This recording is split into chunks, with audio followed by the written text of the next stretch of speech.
To all the chosen children from around the world, hello!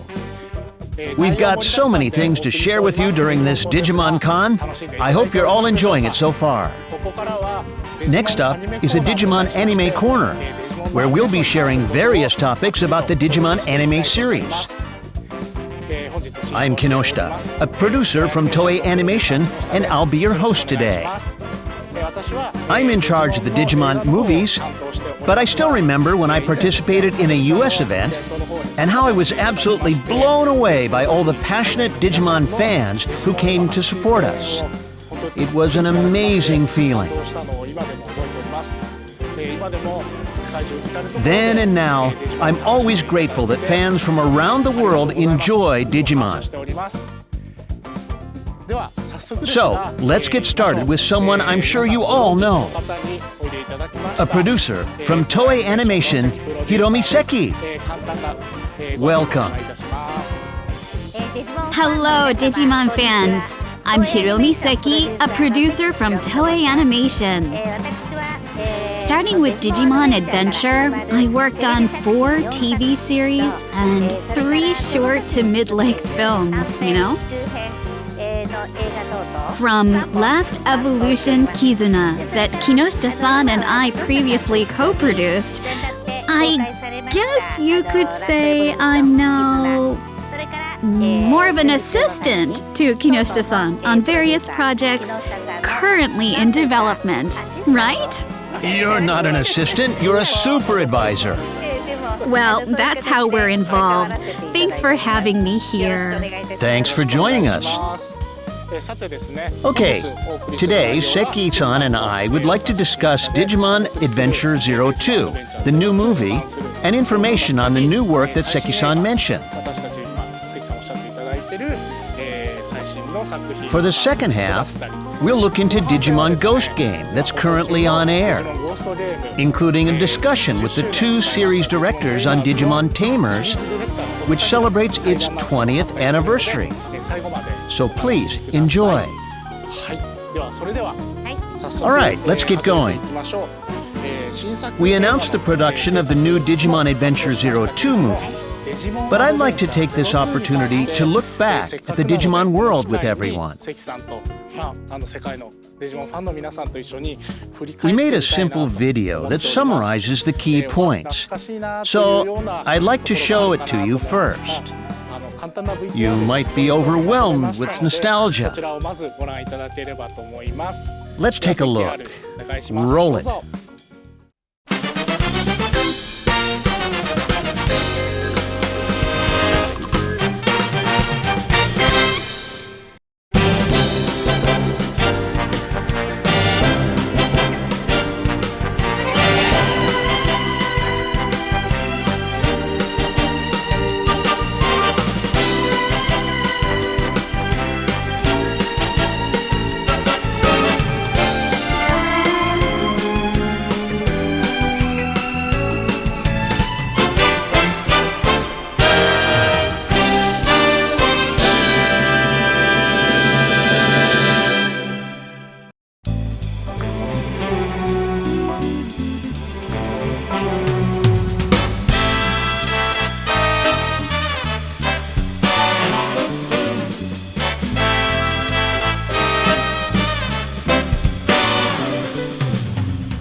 Thank you very much.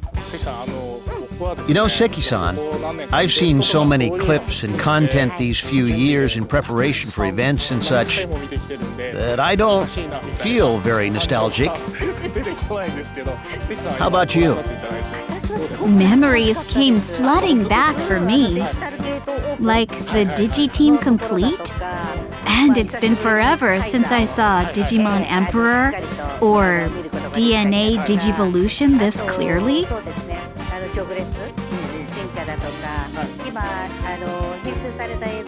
This video also effectively covered key points, so my memory was able to go back 20 years. That's great. At my age, I need a little help to remember. I'm glad it helped.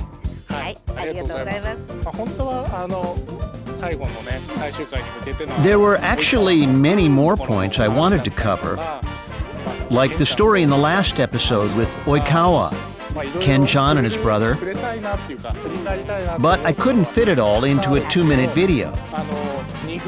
I hope you can forgive me. But of course. We asked our fans to send us questions they would like to ask Seki-san regarding Digimon 02 through the Digimon Partner fan site in advance. So, Seki-san, could you answer as many questions as you can, as time permits? Gladly.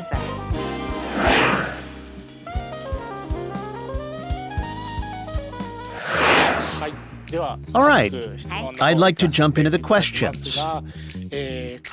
We received so many comments from around the world with fun-filled and passionate messages. But please, understand that we had to edit some portions rather than leaving them as is.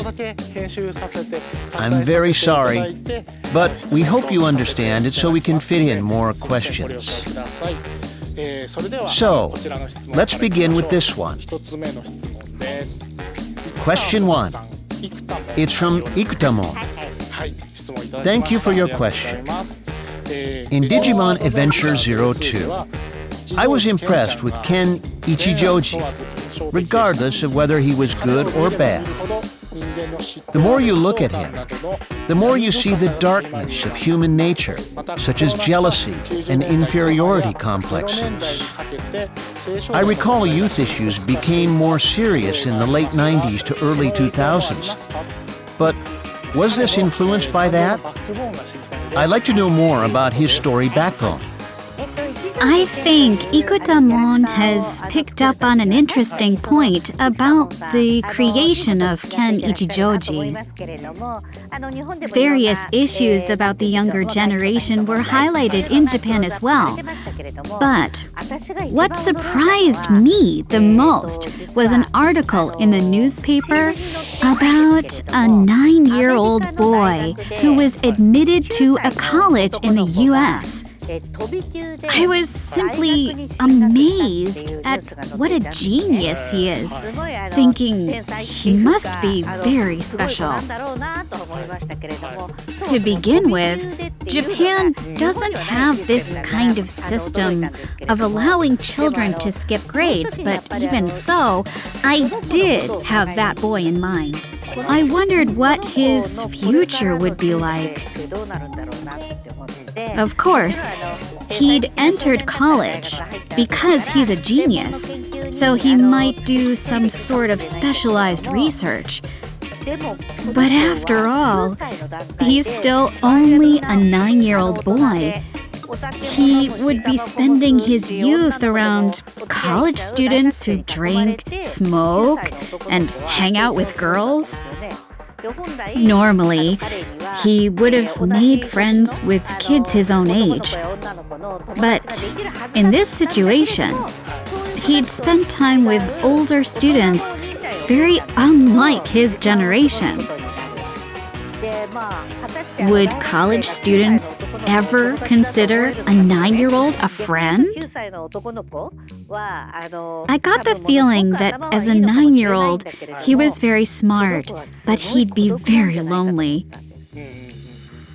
I thought he would carry a sense of loneliness that ordinary people like us couldn't begin to imagine. I see. When I create a character, those are the kinds of things I care about. I remember speaking with Maekawa-san and Genki Yoshimura-san about the article. The two series creators.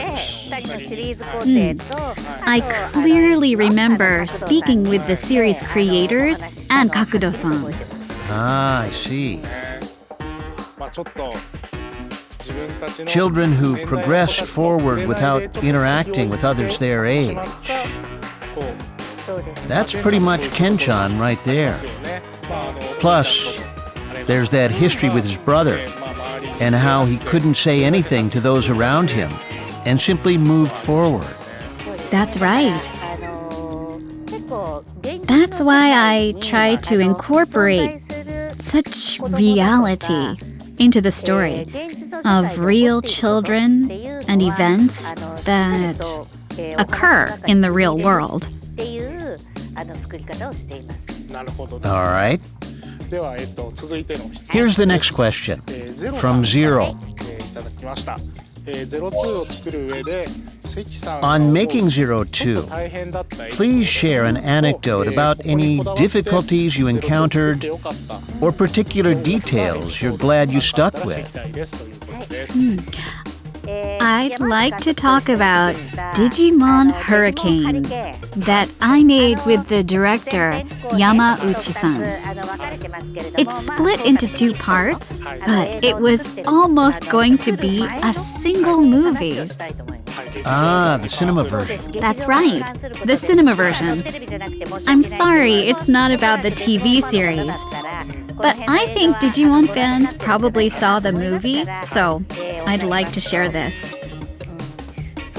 First, there was a movie called Digimon Adventure Our War Game, made by Hosoda-san. That was released either in March or April, but Hurricane came out that following summer. It's a summer movie, which is typically released in July. Do you realize how close those releases were? One in March and another in July? That's only 4 months!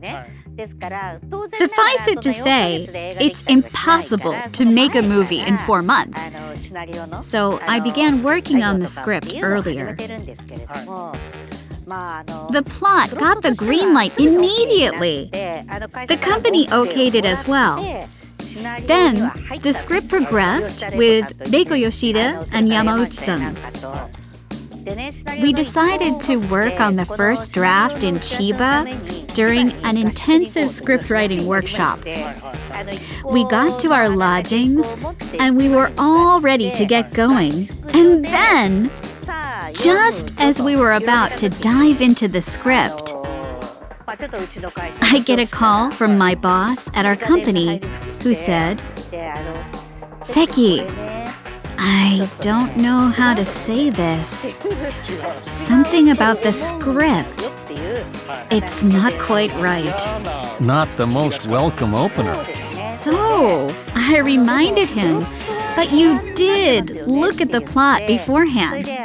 And you did give the okay." I started working on it because I got the go-ahead. The biggest turnoff for him was that the story was too sappy, too depressing. What it came down to was a sad storyline would work as a spring release. But for a summer anime, it had to be more action-oriented, with more pop.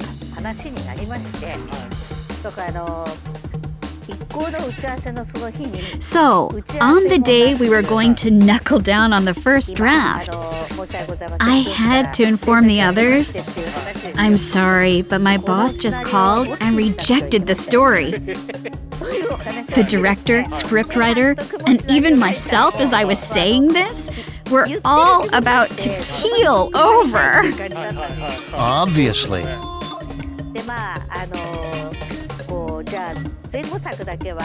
At the lodge, we talked about ways to remedy the issue. We stayed that night, and the following day discussed what to do, then headed home.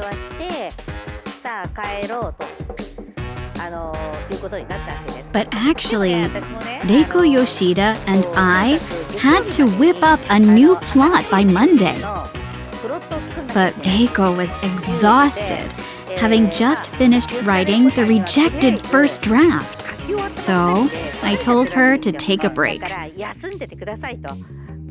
Together with the producer, Sakurada-san, I think we wrote up 5 plots in one night that had to be handed in by Monday. There are others that I wrote without discussing it with anyone. I wrote up 2 or 3 plots. And Sakurada-san also wrote about 2 plots. The next morning, we turned the 5 plot lines into our boss.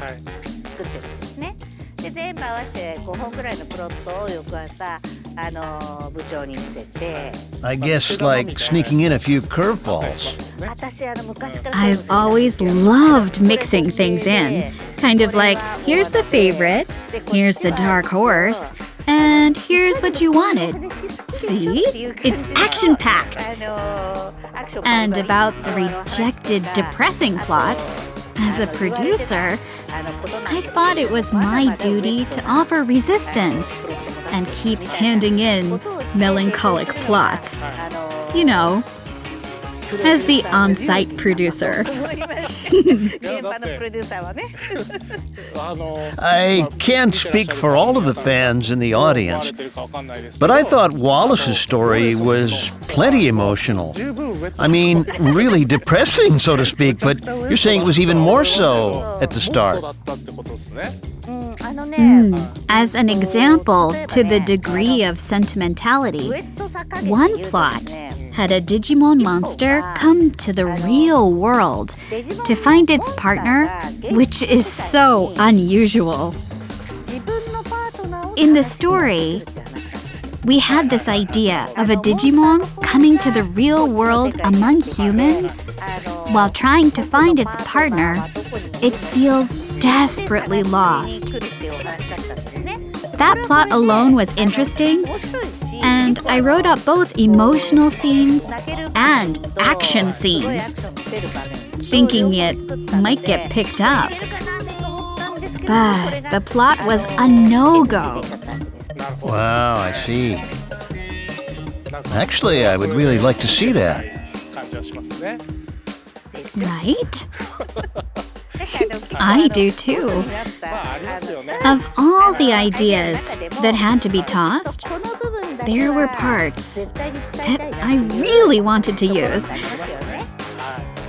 So then, I really think a producer's ability is demonstrated by how we can sneak things in without our boss knowing. Thank you. Okay, on to the next question. This one is probably from a fan overseas, from I Love Eugene. In Digimon Adventure, the interaction between the main character and his parents left a big impression on me. Will this aspect be revisited in the new movie? Well, we can't give away too much about the new movie. But as far as the adventure series goes, relationships with parents has often been a common theme. What do you think? Wow. The main characters are all elementary students whose lives revolve around either home or school. They do extracurricular activities or go to after-school cram schools.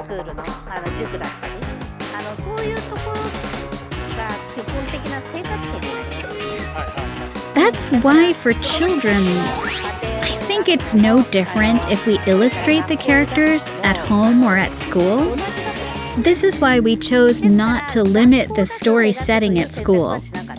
In Digimon Adventure, we wanted to properly showcase the characters' home life. I see.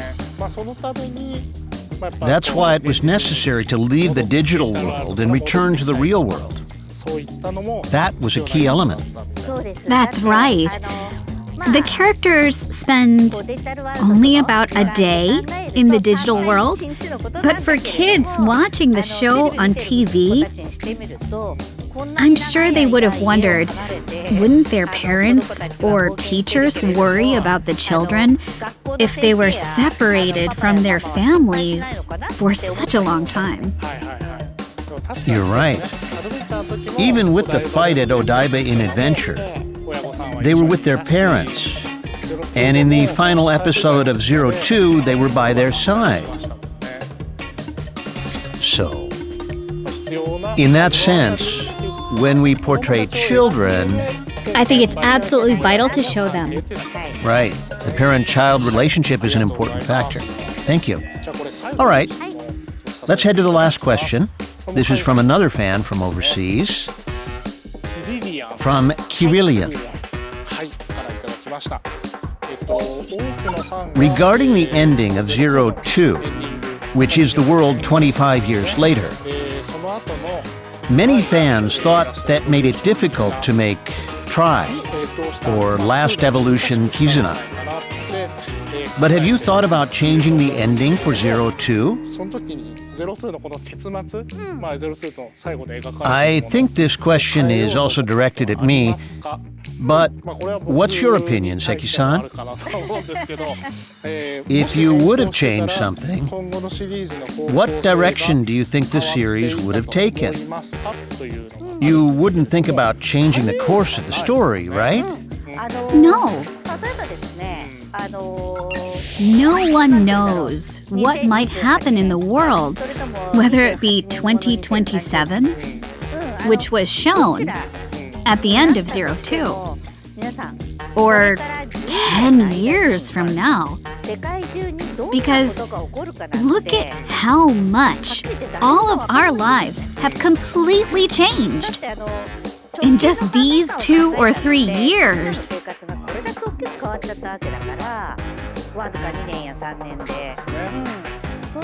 It's 2022. But who's to say how the world will change in the next 5 to 6 years? So I illustrate what their lives might be like 25 years later, while hoping the best for them.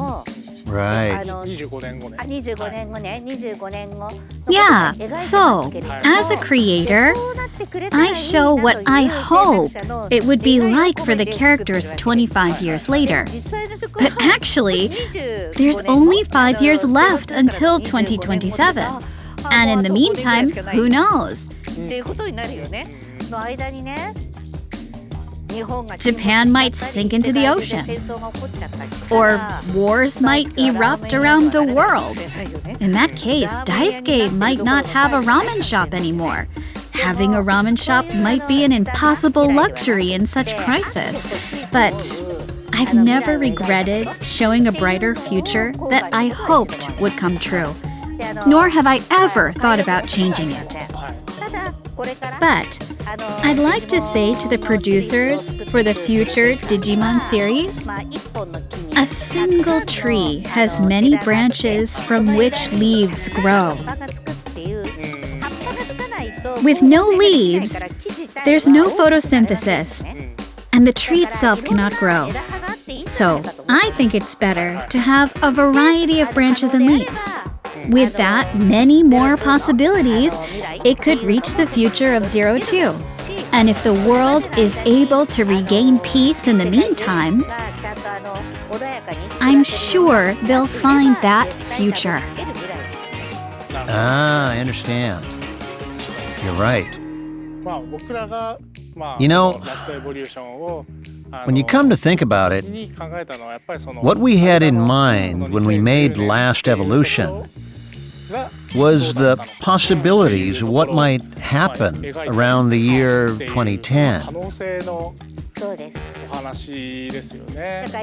That separation that we illustrated in 2010 might have come as a great shock to some, but it was still only 2010 at the time. There's still 17 years. That's right. From that point, there's still 17 years until it's 2027. That's enough time for a newborn to grow into adulthood. That's why I think it's better not to think in such linear terms, but rather like a tree with its branches unfurled in various directions. You'd have more fun watching it that way, right? I think it would be more fun that way.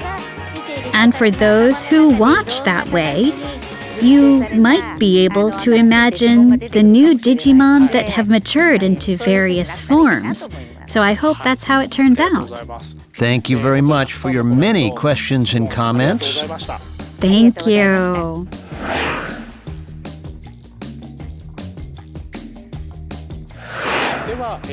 So, now we have a special treat for viewers. A video message. From whom? You'll find out. Here's the clip. Check it out. In the year 2020 CE, the human world is connected by a network. That network is inhabited by an unknown life form called Digimon. Hi! I'm Agumon. I finally found you, Tai. How do you know me? And what are you? And what is that? Don't worry, Tai. I got this. I'm gonna take these guys down. And I got your back!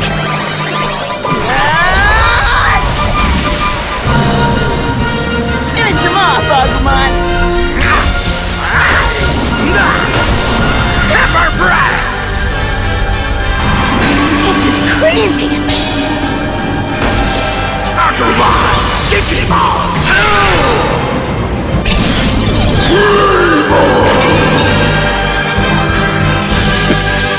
We're gonna be the tightest team ever! The adventure continues in a new world.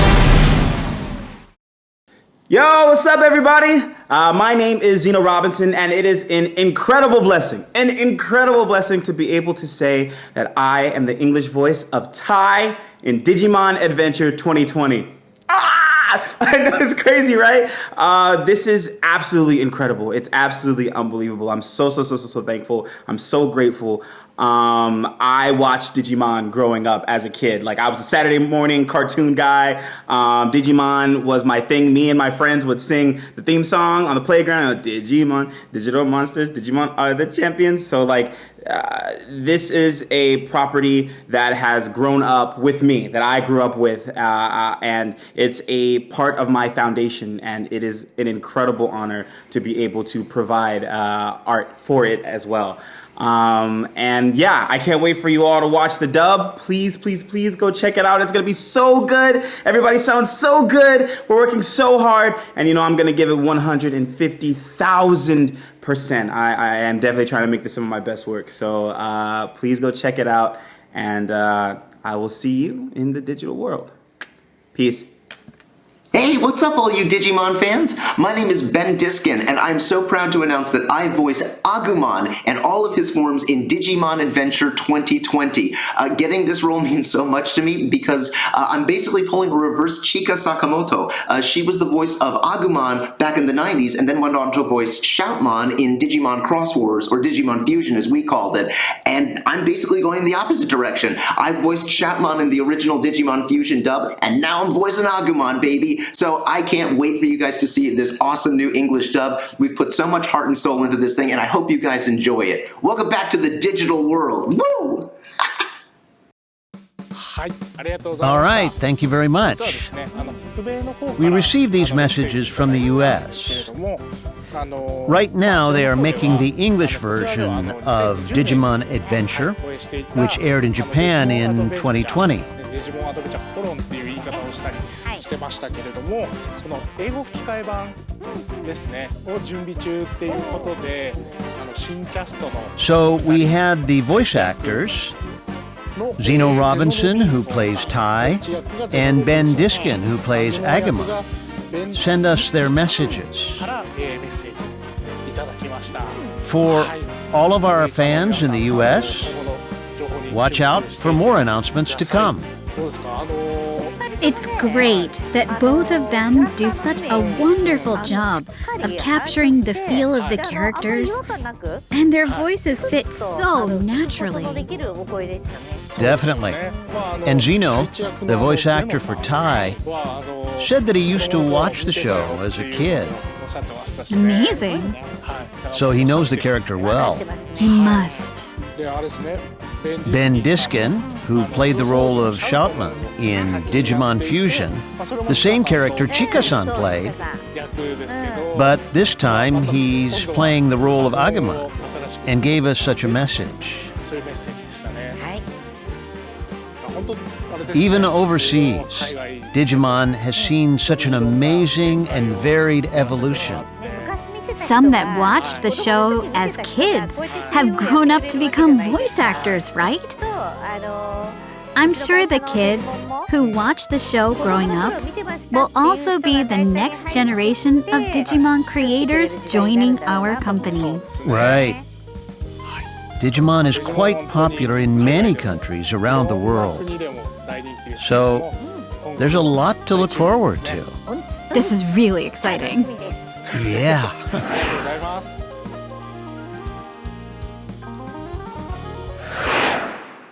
さてですね So, 改めて wrapping things up, 02 we've had a look back at 02, してきたわけですけれども but we can't quite end things without at least briefly touching on the new work. 思いますので、もう少しお付き合いください。 Seki-san, で02 in addition to working on the script of Last Evolution, you also worked on the 02 movie. 一緒に参加してもらって You can see the poster right behind us. 作ってもらってますけれども And now, ですね let's take this opportunity ちょっと最初 to に share one illustration with もら you. いたいなと思います。どうぞ Take a look. こちら Here we have a rough illustration of the main character, Daisuke Motomiya. キャラクターのラフ絵になります。まあもうそのままの意味でもうラフなんですけれども、まあ初期段階なんで、まあこれから全然変わっていく。 Since it's an early illustration, the design will likely change in the なんですけれ end. ども、まあせっかく Still, こういう機会 we があ have った this ので opportunity, so we wanted to share it with you. 思って出しましたが、 What do you ここから take from this, 取れるもの Seki-san? って関さんなんだと思いますか？ I feel like it's probably winter. はいはいはい。まあ Right, ですね right. Daisuke's wearing a down jacket. はいはい。 Yes, he's wearing a down jacket, but I feel like he'd wear this in any season, whether spring or fall. Hard to tell. はいはいはい。もう一個のが How about his other もう一個 outfit? の大輔の格好は Well, I'm absolutely certain this shows that Daisuke has given up on his ramen shop and decided to become a sushi chef. Wait, we did work on the script together, right? Yes, we did. But you can never tell what'll happen until you see the director's storyboard, right? Yes. Some people like to change things. Yes, they do. With ideas from way out I'm of left getting field. anxious. I'm with you on that point. いや、実はね、So, the next movie takes place in 2012. 2012年が Since Daisuke seems like he's in winter clothes, maybe it's winter. Plus, we see him in clothes for a ramen shop, so maybe that's a key point. ラーメン屋の格好してますねっていうところが、やっぱりちょっとポイントかなというところですよね。 So he's working at a ramen Oh, shop. come on. You know, don't you? Yes, I do, but But 今はちょっとどうか you're not quite sure right now. maybe you're right. というところですよね。まあ今日こんなところぐらいしか So, that's all that we can share with you about the new movie today. You're holding back, aren't you? Yes, I'm holding back a little. because I'm thinking maybe we might be able to share another video with you later this year. For me, personally, I'd be happy to share a bit at a time. Like a minute here and maybe the remaining 2 minutes next month. Oh, come on. Even if it's just only little by little. Okay, I'll think about it.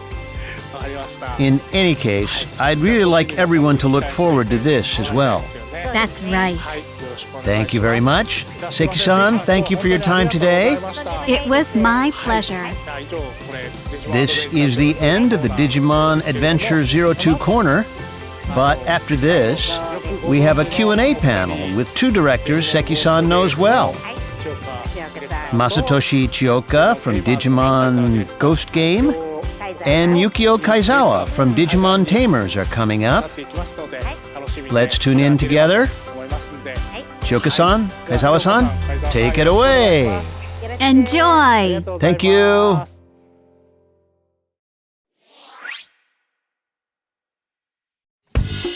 Hello, I'm Masatoshi Chioka, series director working on Digimon Ghost Game.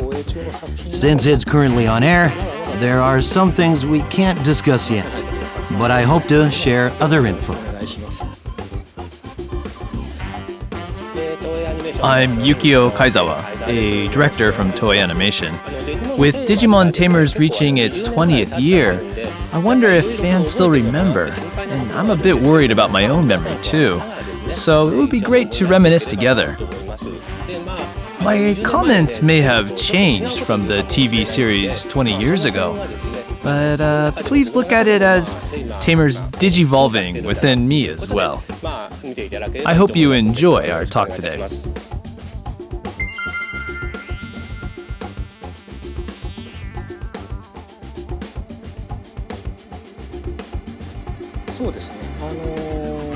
The Digimon series thus far is, after all, Digital Monster. I think it's a work with strong monster genre aspects, but Ghost Game focuses on the strange phenomena caused by the Digimon. The story structure focuses prominently on mystery and horror, and after, the monster element enters. So, for the script, I'm writing from a different perspective than the previous installments.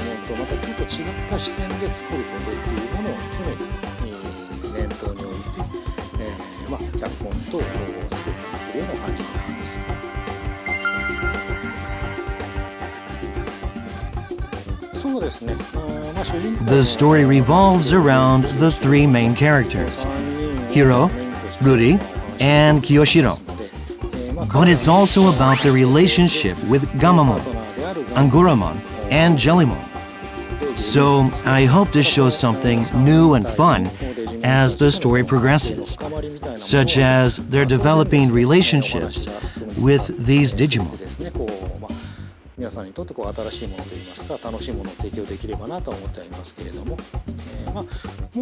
As mentioned earlier, another highlight would be the different facets, different ways the Digimon are handled, compared to previous monster genre styles. For this series, the actions of Digimon cause mysterious things to happen.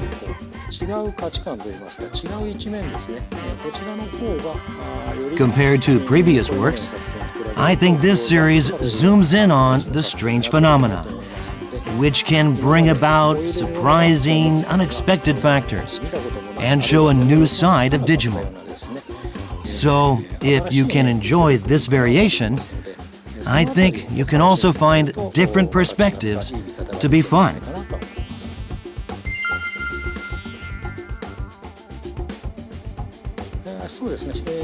For Digimon Tamers, I was the assistant director for Kaizawa-san, who's next to me now. But I also managed the character settings for the Digimon series at the time. And in the end, it was like fate.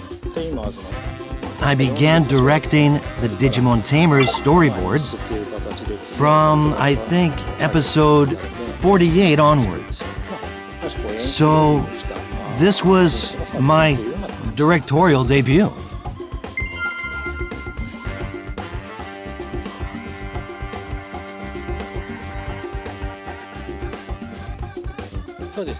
Digimon Tamers started in the early 2000s. So that's when search engines like Google and Yahoo became popular. So at the time, it was really hard for me to understand all this net jargon, the system, and how this whole internet thing worked. The most difficult point was figuring out how to alternate the expanding online world with the digital world. So we structured the digital world like this. Global data from the human world became the central main line in the Digimon world, shining like the sun. Data that overflows from the main line piles up to form the digital world.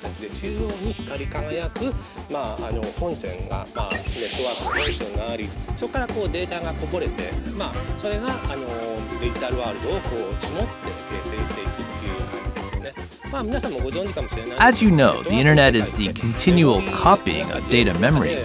So even if you press delete, data is never completely gone. It just signals that it's okay to overwrite that part. From there, more and more data accumulates, which increases exponentially with the expanding network. It was hard to formulate the digital world version of this network process, but we finally came up with the present image.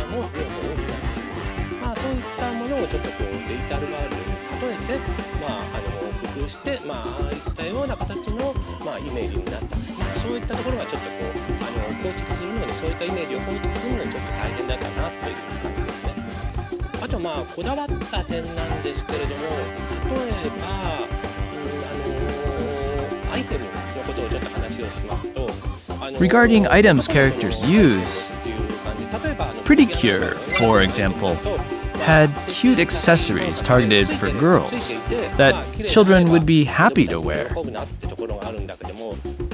But with boys, I think it's a bit different, like the goggles Takato wears.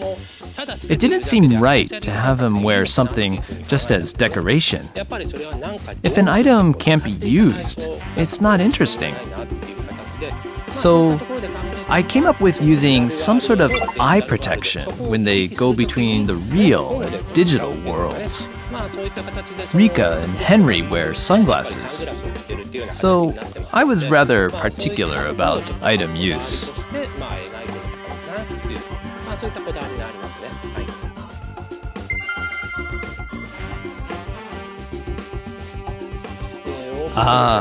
The opening sequence. The opening is the face of the work, so I try to work the theme into it, especially for the first half. As you can see, the kids turn around. At that point, you wonder what's ahead, what's in their line of sight. Then you realize that the children can see the traces of Digimon lurking about the city, including the concept that anyone can become a tamer. I introduced the fun aspect, that anyone can see the Digimon by paying close enough attention. All anime openings follow a similar pattern, where the tempo increases and there's a battle scene from the middle part. I wanted to depict a day in the life of a tamer in these fight scenes. For instance, by overlapping the silhouette of Takato's and the Digimon's calm everyday life on the fight scene, it shows that tamers aren't constantly in battle, but also enjoy their carefree daily lives. So we show both sides by combining them into one. That's what I aimed for in the middle part. Also, you can't see the Digivolution scene in the main episode, but as a bit of fun, I added a Digivolving image from the Rookie period that kind of overlaps with Digivolutions.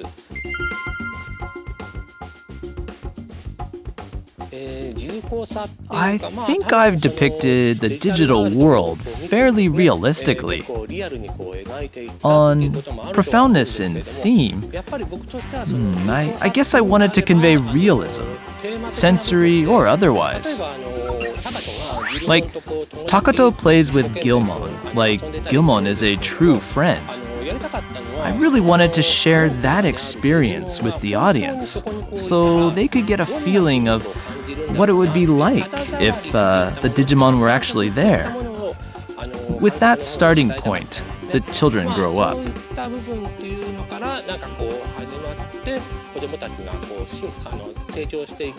While following their drama, in the end, the story follows through to the death scenes of Jerry and Leomon. So what we did is, by delving into each character and carefully portraying their background, we were able to express their depth even more.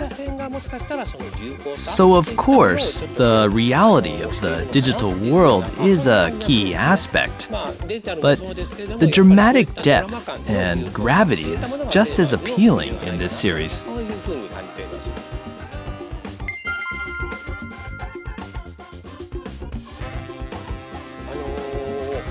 I saw a bit of Digimon Ghost, and I thought Chiyoka-san's point of view was great. And speaking of view, it reminded me of how the human eye can only focus at the center with a fuzzy peripheral vision, but we feel as if we've captured the overall view. This is possible because people have subjective vision, meaning they supplement the fuzzy parts with their accumulated data and past experiences. And that kind of bias affects us mentally as well. For instance, when you see abusive comments on social media, that could make you feel scared of the digital world. Then, I thought that emotional fear could manifest like a ghost in the digital world. So in the world of social media, I feel it wouldn't be strange at all for Digimons to exist there. In that aspect, I thought Digimon Ghost picks up on a really interesting point. No wonder. It's directed by Chiyoka-san. I'm excited to see how the story is going to develop.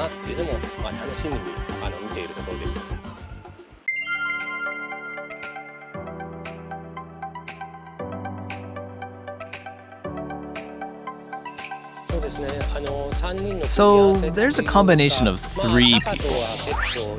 There's Takato, who is quite gentle, and Gilmon, who is laid back. At the other end, there's Rika, who's rather strict and is a sore loser.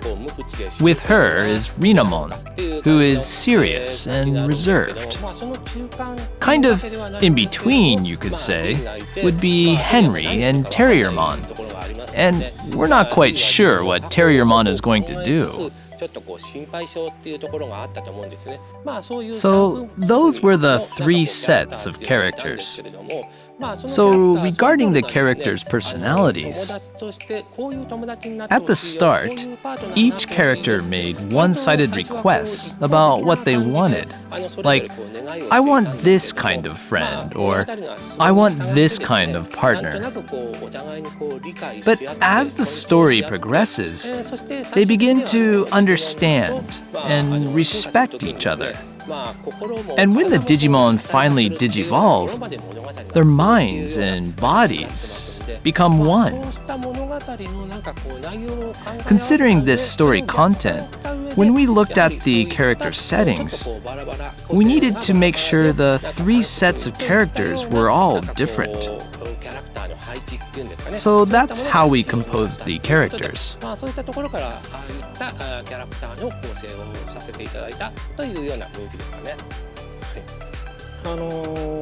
Well, of course, character settings were naturally the first step in the planning stage for Digimon Ghost game as well. So, for this particular series, I thought about what direction we should take in developing the relationships between the children and the Digimon. And the first thing that came up was 3 humans and 3 Digimon. I was really determined to stick to that composition, where all 6 characters would be main characters. So what that means is that both the children and the Digimon would be on equal ground. Neither is reliant on the other, and no one is treated like a pet. I really thought that this was a very important aspect from the start. So, with everyone on the same level, the way the characters talked was another big focus point. So, when talking with the Digimon side, the children don't talk down to them. And I intentionally made the Digimon, as seen with Jellymon, talk as an equal to, or even superior to humans. I really wanted to make this a new aspect for this work. And so the rough character idea was set. Of course, each character has their own strengths and weaknesses. Regarding Hiro's background, it was part of his original setting that his mother is off working overseas, while his father is slightly irresponsible and lazy. So, with that kind of family dynamic, he became a dependable kid who always took care of his father. And Rudy is somewhat of an influencer on social media. So, how did Rudy and Hiro get to know each other? Well, Digimon is their common point. And without it, they probably wouldn't have ever met. And I thought the idea of connecting 2 children from different worlds who would never meet in normal circumstances was interesting. So, after thinking about Ruri and Hiro, I wondered what kind of character Hiro's senpai Kiyoshiro would be. In this series, the setting is a dormitory, and Kiyoshiro is the dorm leader. Although he's older, he's a bit eccentric, and the others are annoyed by him at first. Initially, Hiro, Ruri, and Kiyoshiro don't know each other, but they meet through the Digimon. And from there, I plan to create a story where these new relationships develop and deepen. So that's how the character settings were done for 3 humans and 3 Digimon.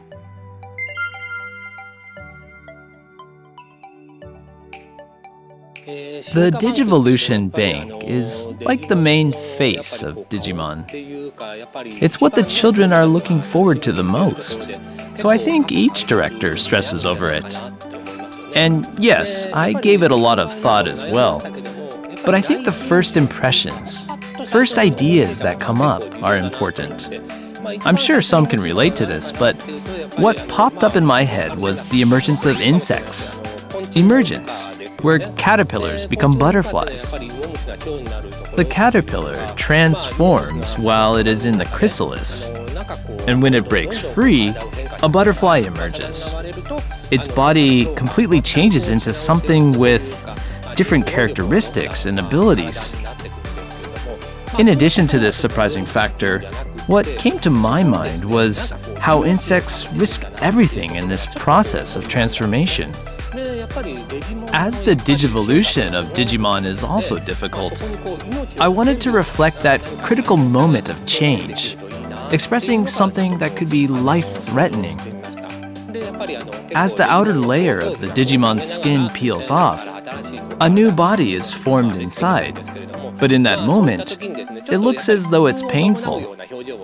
I wanted to add a sense of danger when digivolving Digimon, where doing so may risk their own lives. ことで、デジモンの進化に関してはそんなような雰囲気のところをちょっと入れてみました。で、あとアイテムの There's also card slices with the DIGIVICE items. やっぱりバンダイさんで考えていただいたカード The cards Bandai has come up with are interesting, where a single thin card can't digivolve by itself. You need to divide them into multiple layers. I wanted to show kids that a single thin card has a complex structure with a lot of data.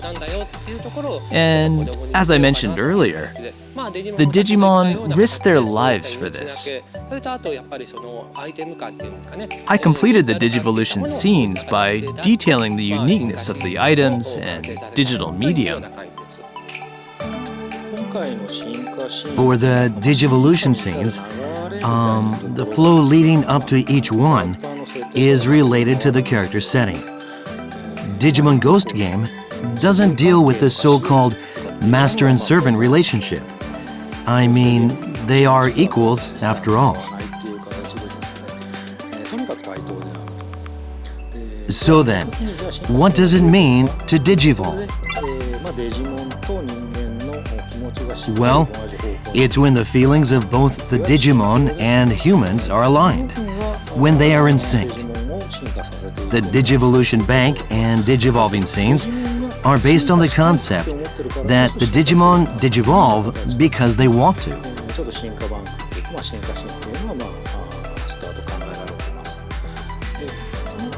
Of course, it's only natural to want to digivolve in order to get yourself out of trouble. For rookie or champion stages, it's difficult to break through. So, while humans would definitely have a growth period to go through, Digimons can instantly pass this stage through Digivolution. Through Digivolution, Digimon can attain a new form. As a result, this part of their growth is different from before. It's like climbing up to a different stage. What I really wanted to do was to fully portray these elements. The main concept for the current Digivolution system was all about effectively portraying the Digimon's emotions. Well, the show is still currently on air, so I can't really talk about what's going to come. But I can say we're creating a unique series by giving the Digimon the initiative to digivolve. I really hope we can convey that through the Digivolution scenes.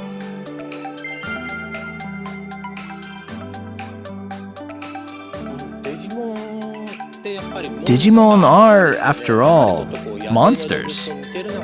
They sort of resemble wild animals, don't they?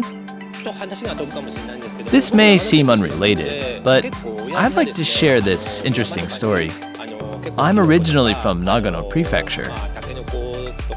My father loved going into the mountains to gather mushrooms, bamboo sprouts, and other things. One time, he told me he saw a cute bear cub. So cute, in fact. He wanted to bring it home with him. Suddenly, he sensed danger. He realized the mother bear came back for her cub. His gut told him that he could be attacked by the mother bear. So he left the mountain immediately. This story tells me that even wild animals are really cute when they're little. But their instincts rapidly take over as they grow, and they become wilder and wilder. From that point of view, I was able to envision the Digimon as something like wild children, so it wasn't too difficult to portray that. Still, they're Digimon, so they're made up from the accumulation of data. When their abilities mature, or when their instincts entirely come up to the surface, they're digital beings. So their reactions and development would be completely different from wild animals. I feel that was a difficult aspect to determine, which required a lot of brainstorming and creative ideas.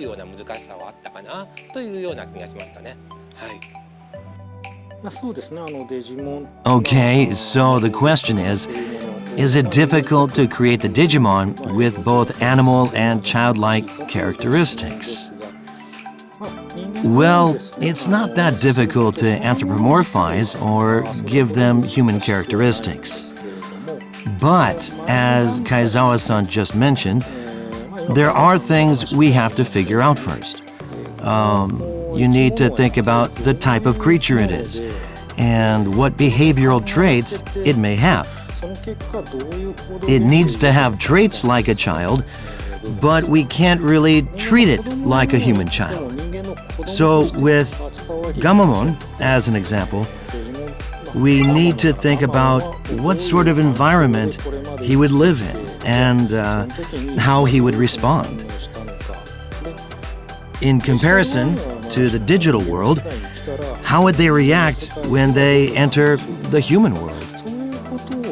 While thinking about these things, if I don't focus on the right points, I end up writing scenarios about Digimon who are like human children, and that just doesn't work. Digimon don't follow the same principles as in the human world, nor do they think like humans. They have entirely different values. So, if you have 10 Digimon, then you'd have 10 with their own unique ideas of reality, 10 different ways of thinking. I write scenarios with the premise that these creatures are completely different from humans and direct them accordingly. That may sound easy, but this part is quite difficult. When I act as series director, I try to have more character expression sheets on hand compared to other works. I don't limit myself to just samples of facial expressions, but also like to have motion sheets. The main objective is figuring out how to bring the characters to life. Of course, the more materials you have, the more inspired directors can be, and the more animators can gauge how far they can go. They'll say, oh, it's okay to go up to this point. And then the characters become clear. Anime isn't made by one person. Many people are involved. That's why we need to prepare a lot of resource materials, like character sheets with various facial expressions, to help enhance their imagination. Then it's up to directors, animators, assistant directors, and the entire staff to bring the characters to life. With that in mind, the character designer has a bigger workload. But I always request more facial expressions for each character. Especially with Digimon, unlike humanoid figures, there are a lot of varying facial shapes that need to be figured out and molded. I always like to have character sheets with multiple expressions. So, in answer to the question, the physical aspect may not seem that difficult. But if you focus on the basic concept, it's actually a very difficult process.